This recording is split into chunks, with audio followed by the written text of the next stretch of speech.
नमस्कार दोस्तों। आइए जानते हैं भागवत गीता का दूसरे अध्याय का भक्ति का दुख दूर करने के लिए नारद जी का उद्योग। नारद जी ने कहा, बाले, तुम व्यर्थ ही अपनेपन को क्यों खेद में डाल रही हो? अरे, तुम इतनी चिंतातुर क्यों हो? भगवान श्री कृष्ण के चरण कमल को चिंतन करो, जिन्होंने कौरवों के अत्याचारी से द्रौपदी की रक्षा की थी और गोप सुंदरियों को सनाथ किया था। वे श्री कृष्ण कहीं चले थोड़े ही गए हैं, फिर तुम क्यों भक्ति हो और सदा उन्हें प्राणों से भी प्यारी हो? तुम्हारे बुलाने पर तो भगवान नीचे के घरों में भी चले जाते हैं।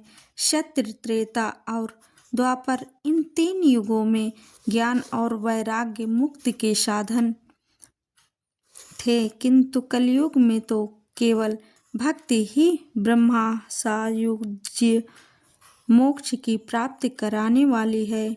यह सोचकर ही परमानंद चिंतमूर्ति ज्ञान स्वरूप श्री हरि ने अपने सत स्वरूप से तुम्हें रचा है।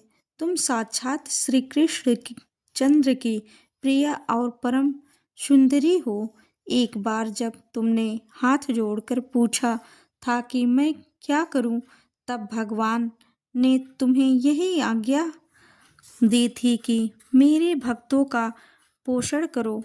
तुमने भगवान की वह आज्ञा स्वीकार कर ली।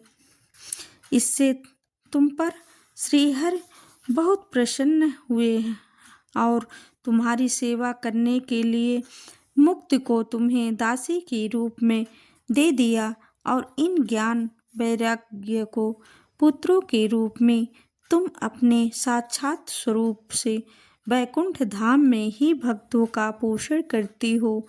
भूलोक में तो तुमने उनकी पुष्टि के लिए केवल छाया रूप धारण कर रखा है। तब तुम मुक्त ज्ञान और वैराग्य को साथ लिए पृथ्वी तल पर आई और सतयुग से द्वापर पर्यंत बड़े आनंद से रही। कलयुग में तुम्हारी दासी मुक्ति पाखंड रूप रोग से पीड़ित होकर क्षीण होने लगी थी, इसलिए वह तो तुरंत ही तुम्हारी आज्ञा से वैकुंठ लोक को चली गई। इस लोक में भी तुम्हारे स्मरण करने से ही वह आती है और फिर चली जाती है, किंतु ज्ञान वैराग्य को तुमने पुत्र मानकर अपने पास ही रख छोड़ा है। फिर भी कलयुग में इनकी अपेक्षा होने के कारण तुम्हारे ये पुत्र उत्साहहीन और वृद्ध हो गए हैं। फिर भी तुम चिंता न करो, मैं इनके नवजीवन का उपाय सोचता हूँ। सुमुखी, कल के समान कोई भी युग नहीं है। इस युग में मैं तुम्हें घर घर में प्रत्येक पुरुष के हृदय में स्थापित कर दूंगा। देखो, अन्य सब धर्मों को दबाकर और भक्ति विषयक महोत्सवों को आगे रखकर यदि मैंने लोक में तुम्हारा प्रचार न किया तो मैं श्री हरि का दास नहीं। इस कलयुग में जो जीव तुमसे युक्त होंगे वे पापी होने पर भी बेखटके भगवान श्री कृष्ण के अभय धाम को प्राप्त होंगे। जिनके हृदय में निरंतर प्रेम रूपिणी भक्त निवास करती हैं, वे शुद्धांत करण पुरुष स्वप्न में भी यमराज को नहीं देखते। जिनके हृदय में भक्त महारानी का निवास है, उन्हें प्रेम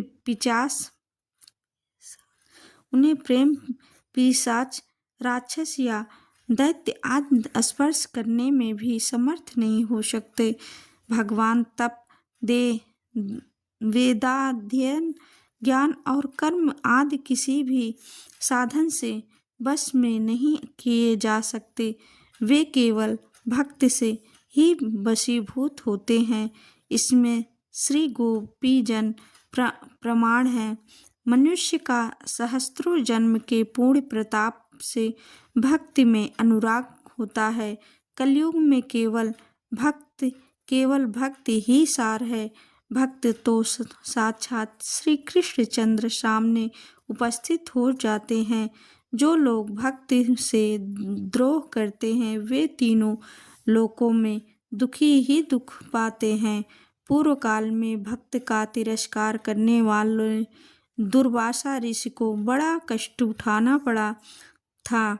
बस व्रत, तीर्थ, योग, यज्ञ और ज्ञान चर्चा आदि बहुत से साधनों की कोई आवश्यकता नहीं है। एकमात्र भक्ति ही मुक्ति देने वाली है। सूत जी कहते हैं, इस प्रकार नारद जी के निर्णय किए हुए अपने महात्म्य को सुनकर भक्त के सारे अंग पुष्ट हो गए और वे उनसे कहने लगी। भक्ति ने कहा, नारद जी आप धन्य हैं। आपकी मुझ में निश्चल प्रीति है और मैं सदा आपके हृदय में रहूंगी, कभी आपको छोड़कर नहीं जाऊंगी। साधु आप बड़े कृपालु हो। आपने क्षण भर में ही मेरा सारा दुख दूर कर दिया, किंतु अभी मेरे पुत्रों में चेतना नहीं आई। आप इन्हें शीघ्र ही सचेत कर दीजिए, जगा दीजिए। सूत जी कहते हैं, भक्त के ये वचन सुनकर नारद जी को बड़ा करुणा आई और वे उन्हें हाथ से हिलाकर जगाने लगे। फिर उनके कान के पास मुंह लगाकर जोर से कहा, ओ ज्ञान जल्दी जग पड़ो और वैराग्य जल्दी जग पड़ो। फिर उन्होंने वेद ध्वनि, वेदांत घोष और बार बार गीता पाठ करके उन्हें जगाया। इससे वे जैसे तैसे बहुत जोर लगाकर उठे, किंतु आलस्य के कारण वे दोनों जम्हाई लेते रहे।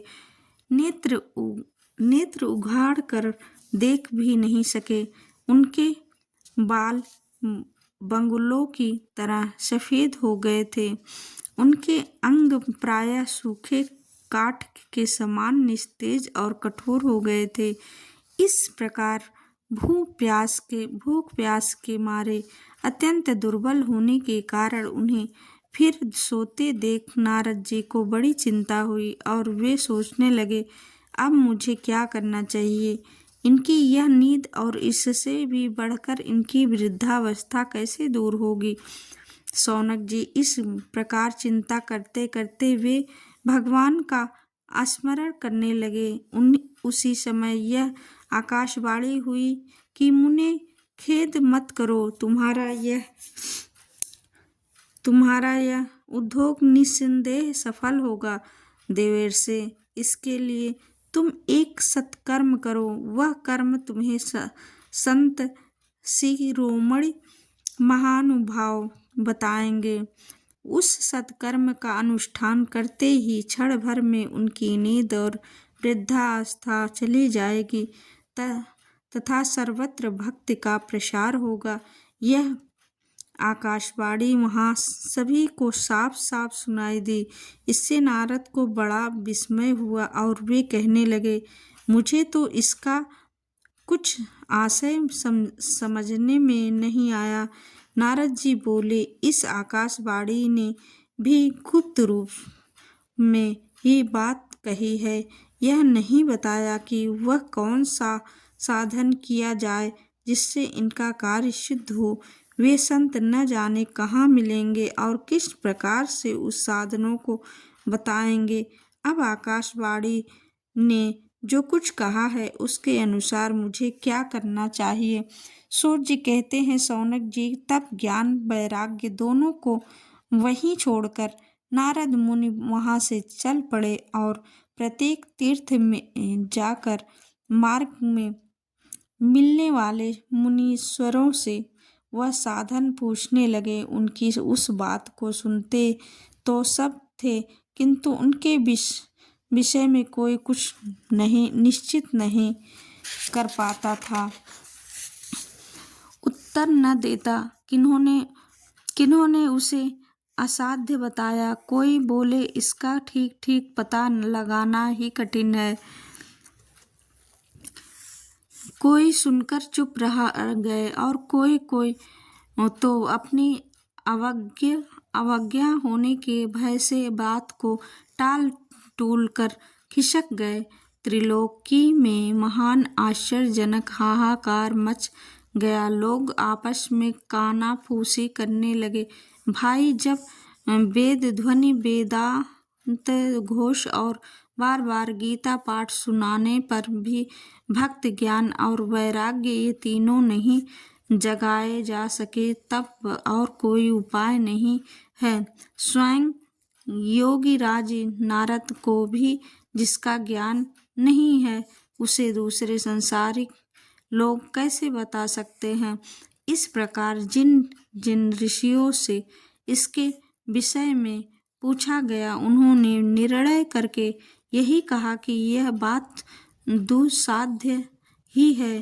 तब नारद जी बहुत चिंतातुर हुए और बदरी वन में आए और ज्ञान वैराग्य को जगाने के लिए वहाँ उन्होंने यह निश्चय किया कि मैं तप करूँगा। इसी समय उन्हें अपने सामने करोड़ों सूर्यों के समान तेजस्वी सनकादिक मुनीश्वर दिखाई दिए। उन्हें देखकर वे मुनि श्रेष्ठ कहने लगे। नारद जी ने कहा, महात्माओं, इस समय बड़े भाग्य से मेरा आप लोगों के साथ समागम हुआ है। आप मुझ पर कृपा करके शीघ्र ही वह साधन बताइए। आप सभी लोग बड़े योगी, बुद्धिमान और विद्वान हैं। आप देखने में 5-5 वर्ष के बालक से जान पड़ते हैं, किंतु हैं पूर्वजों के भी पूर्वज।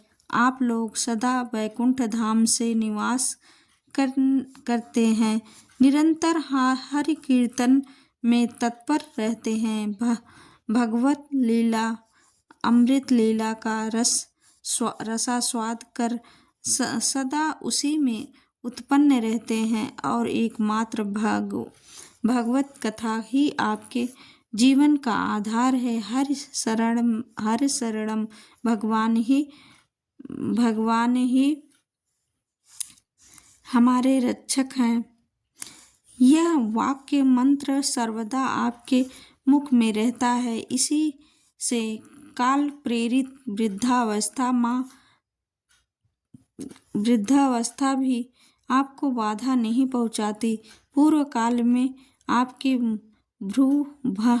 भ्रूभंग मात्र से भगवान विष्णु के द्वारपाल जय और विजय तुरंत पृथ्वी पर गिर गए थे और फिर आपकी ही कृपा से वे पुनः वैकुंठ लोक पहुँच गए। धन्य है, इस समय आपका दर्शन बड़े सौभाग्य से ही हुआ है। मैं बहुत दीन हूँ और आप लोग स्वभाव से ही दयालु हैं, इसलिए मुझ पर आपको अवश्य कृपा करनी चाहिए। बताइए, आकाशवाणी ने जिसके विषय में कहा है, वह कौन सा साधन है और मुझे किन प्रकार उसका अनुष्ठान करना चाहिए। आप इसका विस्तार में वर्णन कीजिए। भक्ति, ज्ञान और वैराग्य को किस प्रकार सुख मिल सकता है और किस तरह इनकी प्रेम पूर्वक सब वर्णों में प्रतिष्ठा की जा सकती है। सनकादिक ने कहा, देव ऋषि, आप चिंता न करें, मन में प्रसन्न हो। उनके उद्धार का एक सरल उपाय पहले से ही विद्यमान है। नारद जी, आप धन्य हैं।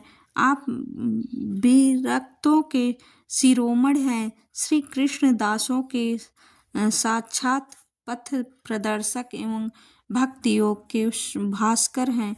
आप भक्त के लिए जो उद्योग कर रहे हैं, यह आपके लिए कोई आश्चर्य की बात नहीं समझनी चाहिए। भगवान के भक्त के लिए तो भक्ति की सम्यक स्थापना करना सदा उचित ही है। ऋषि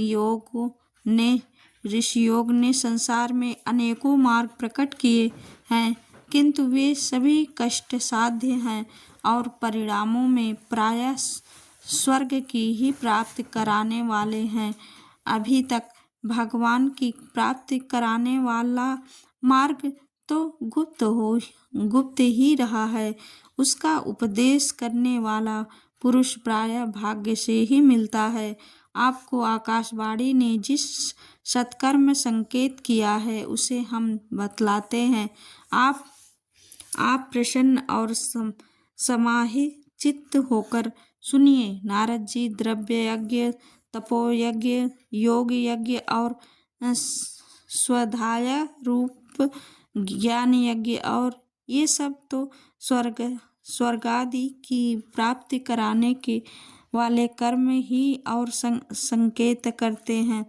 पंडितों ने ज्ञान यज्ञ को ही सत्कर्म मुक्तिदायक कर्म का सूचक माना है। वह श्रीमद् भागवत का पारायण है, जिसका गान सुकादि महामुनि भावों ने किया है। उसके शब्द सुनने से ही भक्ति ज्ञान और वैराग्य बड़ा बल मिलेगा। इससे ज्ञान वैराग्य का कष्ट मिट जाएगा और भक्त को आनंद मिलेगा। सिंह की गर्जना सुनकर जैसे भेड़िए भाग जाते हैं, उसी प्रकार श्रीमद् भागवत की ध्वनि को कलयुग के सारे दोष नष्ट हो जाएंगे। तब प्रेम रस प्रवाहित करने वाली भक्ति ज्ञान और वैराग्य को साथ लेकर प्रत्येक घर और व्यक्ति के हृदय में कीड़ा करेगी। नारद जी ने कहा, मैंने वेदांत की ध्वनि और गीता पाठ करके उन्हें बहुत जगाया, किंतु फिर भी भक्ति ज्ञान और वैराग्य ये तीनों नहीं जगे। ऐसी स्थिति में श्रीमद् भागवत सुनाने से वे कैसे जगेंगे, क्योंकि उस कथा के प्रत्येक श्लोक और प्रत्येक पद में भी वेदों का ही तो सारांश है। आप लोग शरणागत वत्सल्य हैं तथा भक्त, आपका दर्शन कभी व्यर्थ नहीं होता, इसलिए मेरा यह संदेह दूर कर दीजिए। इस कार्य में विलंब न कीजिए। सनकादिक ने कहा, श्रीमद् भागवत की कथा वेद और उपनिषदों के सार से बनी है, इसलिए उसे अलग उनकी फल रूपा होने के कारण वह बड़ी उत्तम जान पड़ती है। जिस प्रकार ऋष वृक्ष की जड़ से लेकर शाखा ग्रप्यंत रहता है, किंतु इस स्थिति में उसका आस्वादन नहीं किया जा सकता, वही जब अलग होकर फल के रूप में आ जाता है तब संसार में सभी को प्रिय लगने लगता है। दूध में घी रहता ही है, किंतु उस समय उसका अलग स्वाद नहीं मिलता, वही जब उसमें अलग अलग हो जाता है तब देवताओं के लिए भी स्वादवर्धक हो जाता है। खाद ईख के ओर छोर और बीच में भी व्याप्त रहती है, तथापि अलग होने पर उसके कुछ और ही मिठास होती है। ऐसी ही भागवत की कथा है। यह भागवत पुराण वेदों के समान है।